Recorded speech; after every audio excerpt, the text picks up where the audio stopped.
The What to Next podcast helps you build a TBR of future favorite books. In each episode, Lori and Maine interviews authors and book influencers to recommend books they loved for you to pick up today.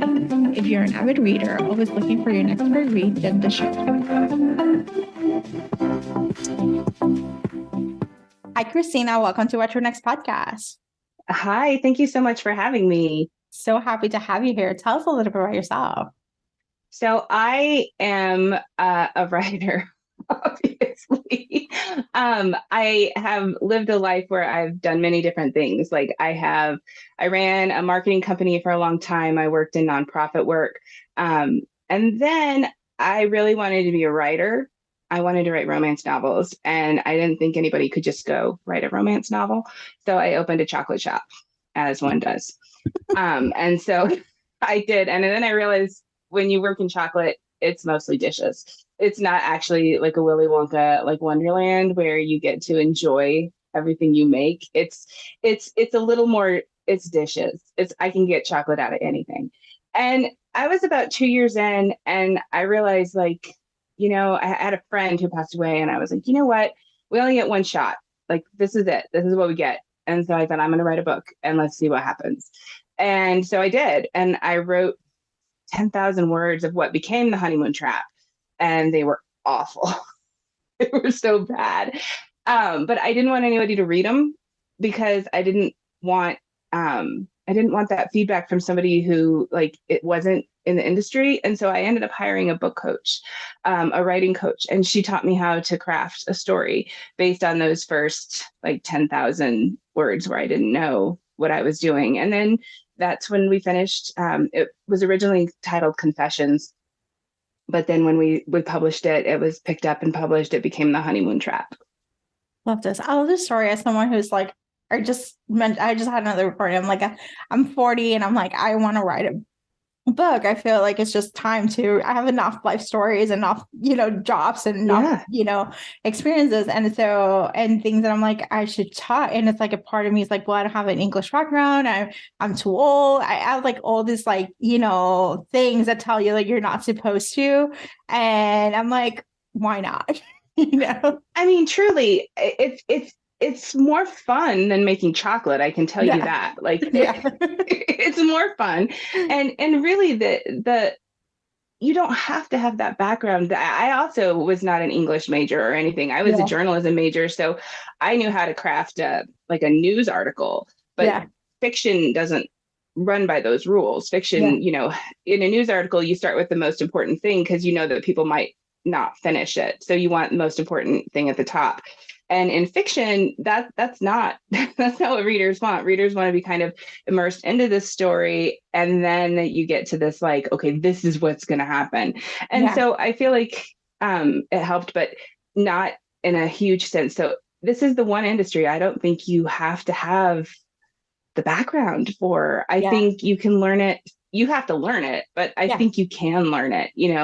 I took a ton of classes. I think I spent a year and a half working on The Honeymoon Trap, taking every class I could find, joining every group I could find, writers group, and really just trying to be a sponge of, like, learning what it was that authors who were successful, who I liked, what they were doing. Yeah. And then I wrote a book, and that book did really well. And then I wrote another book, which was my breakout book, which was Going Down on One Knee. Love this. I love this story. So this is very inspiring. As someone who's like, okay. No, if you want to write a book, write a book. Like, if you want to open a chocolate shop, open a chocolate shop. Just know you're doing a lot of dishes. Yeah. If you want it, whatever you want to do, I mean, you get one shot at this. Like, it's not like we get a do-over. So if you want to write a book, I mean, nothing's stopping you but yourself. Yeah. So, I think that's like the biggest culprit. And it's like, I don't know, like in my 30s, so my 20s, I work in a career, had like the whole thing and whole 9 yards. And then in like 30s, I was like, oh no, like I need to switch it around. And it's been about 5 years, like literally searching what I wanted to do. And I found a new relationship with work that it's no longer like, it doesn't identify who I am. It's just what I do. And it's all these different places. Right. And it's a gift that it's like, I have this like place of like, it's just another thing I can do. It's another thing I can pursue that's not going to make or break my my personality, you know. Right. But Right.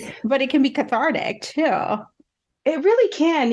I was looking for something. It was funny. Okay, so I was coming. My husband is a CPA, and he was making partner in this big CPA firm and all that. And I was kind of staying home with kids, running a chocolate company, and Mhm. it came to a point where people would ask me, "What do you like to do?" And I was Yeah. like, I don't know what I like to do. Like, what do I like to do? Like, I enjoy the things I do, but like I like to read. And then it was one of those things where it was like, okay, I'm going to try to write. And so that's when I tried. But it was one of those things too that where it was, I'm going to do this not to make money, but for the passion of it, like just because I want something to do. And then, of course, now that it makes money, it's changed slightly because I do feel a little more responsibility when people are paying for my words versus, when it's just for me. But I feel like, you want to make sure that you meet expectations, Yeah. when they're paying for the book. So yeah, it's one of those things that yeah, if you want to do it, like like Ted Lasso says, like believe, like just believe you Yeah. can and start. Like the hardest thing to do is start. I think it's Yeah. like we all get in our heads. Yeah. Can I tell you a story real quick? And then I Yeah. know we're supposed to talk books, but when I first thought I wanted to write a book, it was like 2002. And I Mhm. remember like thinking, I am going to write a book. Like it's going to be great. And the first thing I did when I came home, and this is like age of dial up, like we were just coming off dial up. I went home and I looked up how to get an agent. And it's Mhm. like, I skipped over the whole part of like, how do you write a book? It was like, I went straight to how am I going to sell a book? And I don't even know what agent's website it was, but there was one that said, please don't reach out to us until you have a book. And I was like, oh, okay. So, I think too often we get caught up in well, how's it going to work when it's ready? Instead of just like, what step do we need to make right now? Yeah. Oh my God. This is so powerful because I think if you can apply it not just to writing a book, I think it's just applying to any type of creative pursuit or any type of Mm-hmm. passion project or any idea. Like you have an inkling that you're like, I kind of want to do this. I want to pursue this. And it's like, you just have to start. The hardest part is just to start. Once you're Yeah. there, you're gonna follow the crumbs because we know it's not writing, it's not linear. Like a lot of these pursuits are not linear. They're not like you just do a step one, step two, step three, like sometimes you have like curveballs and you have opportunities and things. And so I think it's really powerful to see like you just have to start. That's what it comes down to. That's what it comes down to. You're absolutely right. I mean, it comes down to the first step is always the hardest. Yeah. And it's not that there's not going to be mountains in the way, like as you get into your journey, but you're going to be prepared for those, Yeah. because you took that first step. And this is, there's so many tools out there for writers, especially to learn the trade. It's not impossible. And I would say that about anything really. Like, if you're 39 and you want to go be a doctor, I say go to med school. Like, Yeah. take the first step. Like, again, we've got one shot, Yeah. you know? Yeah. So It's never too yeah, late. no, no, Yeah. no. It's okay. And you can let go if the vibes are off. It's okay. Exactly, right. Because then I ended up letting the chocolate company go Yeah. because I was making more money with books and having more fun and doing Yeah. way less dishes Yeah. than with the books than I was with the chocolate company. And I still have everything. My family's always like, when are you going to make us those caramel apples again? And when are you going to do this again? Because I'm not even gonna lie, like my salted caramel was one of the best. Like it was Yeah. and I haven't made it in years. And my family just kind of looks at me like, could you please? Like we would Yeah. like that. So, Oh my gosh. I would die for some caramel apples right now. well, I did these big ones. Okay, so I did because I couldn't the caramel like to slide off, and I'm Yeah. always like a troubleshooter. Like, how am I gonna fix this? So I would take the apple and I dip it in caramel, and then to keep the caramel on, I would wait till it like was just not so hot, and then I Mhm. would dip it in dark chocolate and like over the caramel, and then like white chocolate over that, and then I would put the toffee on it, and then I would like drizzle, and so it was like this like lasagna of now I really want one too, actually. Yeah, that sounds so good. They're so good. Maybe you should revisit the chocolate. Chocolate. Right? Let's talk chocolate. I can talk chocolate. Like if you said, Christina, what can you talk about for hours? I would say kids, chocolate, and writing a book.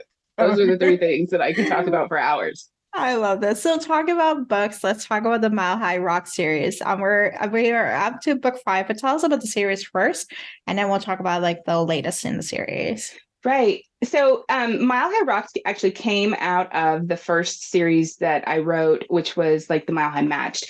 It was it was a spinoff because Mile High Matched in the first book, the hero is managing a band, and that's what he does is he travels the country managing this band.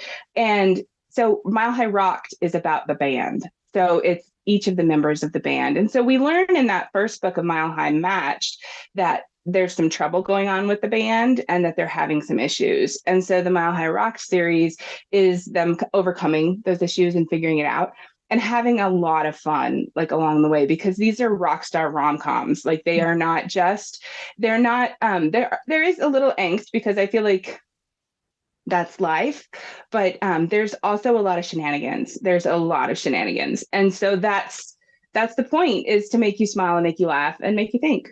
So yeah. I love this. And so Reckless with a rock star. Who is the rock star that we have in this book? So his name is Mock Powers. His original name was Mark Flowers, but nobody wants a rock star named Mark Flowers. So he changed it to Mock Powers. And so that's kind of a fun thing. He was discovered by Dimefront with his friend who was a foster brother. Dimefront kind of found them in the first book of the Mile High Rocked and adopted them into the band, and they became kind of the heart of the band.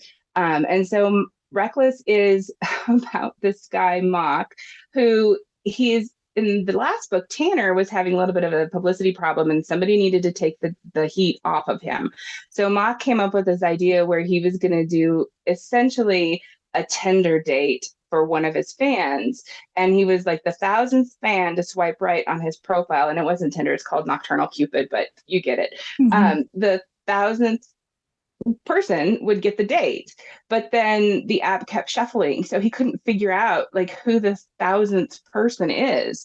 And so he was trying to count it, and he was trying to figure it out, and he didn't even think that he'd get that many entries. He figured he wouldn't have to do it. He'd get a couple hundred entries and they wouldn't hit the number. But anyway, so he ends up swiping right. The woman who he chooses thinks it's a real date.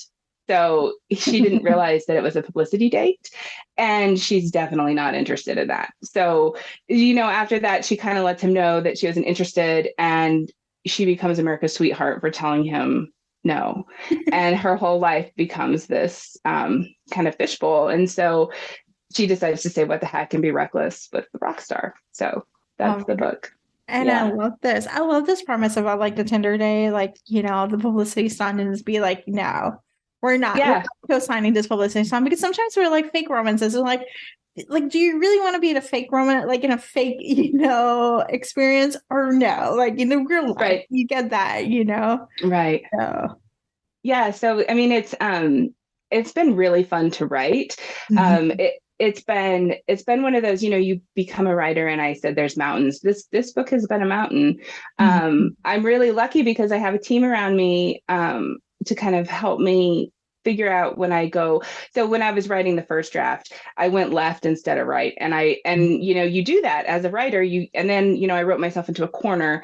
And when I sent out the SOS, we're fixing the book and we're doing all these things and making it really great. Now the book's phenomenal. I really love it. It just is one of those things where it's like, this was a mountain for me. But in the end, like it's always, they're always like, my favorite book is the last book I wrote, except for my real favorite book that I wrote, which is, there is one, but this one, it's usually the last, that's what I always say. But I love these two. Darla and Mock are they're a pair, So let's chat about some of your books in your backlist. Like, okay. How do you suggest after we're done with Mile High Rock and maybe like going for the original series, but other series for you or other books for you recommend our listeners to pick up? Right. So Mile High Rocked, every book that I write is a standalone. So you don't have to read any other book to make for that book to make sense. And so at the end of Mile High Rocked, if you haven't read Mile High Matched, I would highly recommend that. And it's kind of like, it's fun because you'll recognize some of the side characters in Mile High Rocked from Mile High Matched. I also have a standalone, which is The Honeymoon Trap, and that's the first book I ever wrote. I'm very proud of that book. It always surprises me when somebody brings it to me to sign for them, because I'm like, really? Like, this is the book. This is the one that like started it. And then I also have the Mommy Wars series, which is mom-com. So it's single moms finding love in Denver. I think the only book that doesn't take place in Denver for me is The Honeymoon Trap. But yeah, so you have the mom-com. So it's like Rachel out of office. There's something about Molly, which I will say is my favorite book that I've written. That book was just, it took off, and it was like the book wrote itself. It just like the characters knew what they wanted to do. And then after that, it's April, May, Fall. And then I have a release coming out. I know this is like not backlist, but I have a release coming out that was going to be book 4 in that series, but now it's book 1 of a new series called Mile High Heat. And that book is called It Doesn't Have to Be This Hard. So yeah, I like to do innuendo in my titles. So it doesn't have to be this hard. And it's a story about a woman who accidentally lights the neighborhood dumpster on fire with her nightstand buddy. And the celebrity chef who lives up the street comes to help her out. So I'm very excited for this book. I am very excited for this book. So I love this book so much. I can't even tell you. Oh my gosh. So let's talk some book recommendations. Do you have any books to recommend our listeners to pick out from other authors, you know? I mean, okay, so here's the thing. It's like when I was at a Polycon and I was like, people would come up and they would, come up for swag or, I had some merchandise there, so they would buy that. And I'd say, do you like rom-com? And, some people said no. And it's like, okay, well, what do you like to read? And then it was like, I had all the recs, like, okay, where you want to go is over here. And where you want to go is over here. I have I think my comfort reads I love anything by Sophie Sullivan, Dylan Crush, Renee Ann Miller. We all kind of came up at the same time and were friends long before any of us were published. We were kind of like writer friends. So I love their books. I feel very connected to each of them. I love Kristen Ashley stories. That's just in my mind, in my history. I've loved reading her books. Rock Chick kind of changed like my perception as far as could I write a book and what did I want how did I want it to make people feel? And I love that book made you laugh, but it also really was like, it made you think and it made you like kind of on the edge of your seat. And so I loved that one. I'm trying to think what else. I love Lauren Gilly. I love her books. Fearless is a comfort read for me. I definitely go back and read that one. And it's like massive. It's super big. Jill Bankston's. I love Jill. Actually, I met Jill and I asked her, we were just talking. I didn't know who she was. And so we were just talking. And then I asked her, I said, I want to read one of your books. Which one should I start with? And she recommended Cake. And I opened it on Amazon and I was like, you've been holding out on me because she has sold so many copies of that book and it won an Audi, or it was nominated for an Audi and all that stuff. So yeah. Thank you for these recommendations, because a lot of these authors I'm not familiar and I'm like, no, I need to pick this one up. I need to pick this one up. I need to pick this one up. Right. So well, I think so I had put in my form that like the Lauren Gilly book, Fearless, I had a friend and she's like, you have to read this. You have to read it. But there's an underage age gap. And that's like a hard no from me. And I was like, no, I will not read this. I will not read this. And finally she said, you have to read it. And so I said, I'm going to read it, but I'm not going to like it. And it is now one of my favorite stories because it wasn't about the physical intimacy. It was about being soulmates with somebody. And I found that so powerful and just so well done that the age wasn't the issue. And it's really a beautiful story. So adding that to the TBR for sure. So I wonder what you think too, because like I say, it was a hard no for me for a long time. It is a hard no for me. Yeah, it's like they're